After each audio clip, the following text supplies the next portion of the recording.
একটি মাত্র কক্ষ আর 3 কোণায় চলছে 3টি আলাদা শ্রেণীর পাঠদান। এক শ্রেণীর শব্দ মিশে যাচ্ছে অন্য শ্রেণীর পড়ার আওয়াজে। কোনো মফস্বল কিংবা অজপাড়া গাঁও নয়, রাজধানী ঢাকার একটি সরকারি প্রাথমিক বিদ্যালয়ের চিত্র এটি।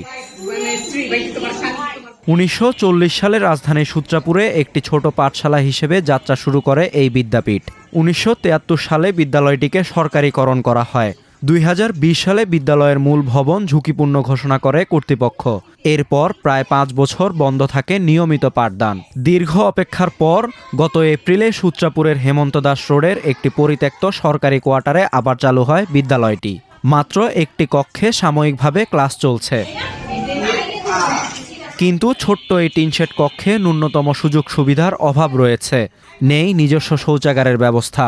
ফলে বাধ্য হয়ে শিক্ষক ও শিক্ষার্থীদের ছুটতে হয় পাশের একটি বেসরকারি ভবনের শৌচাগারে।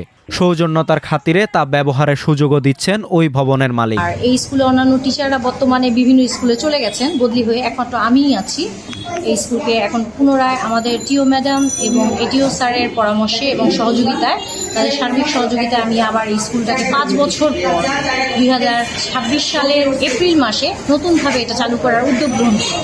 কারণ একটা স্কুল এভাবে চলে যাবে এটা কেউ ভাবতে পারে না। আর যেহেতু ওই স্কুলটায় মামলা চলমান রয়েছে, যার কারণে আমরা ওইটা কাজকর্ম করে যে ঠিক করে থাকবো সেরকম সংকুলন করা আমাদের সম্ভব হয়নি।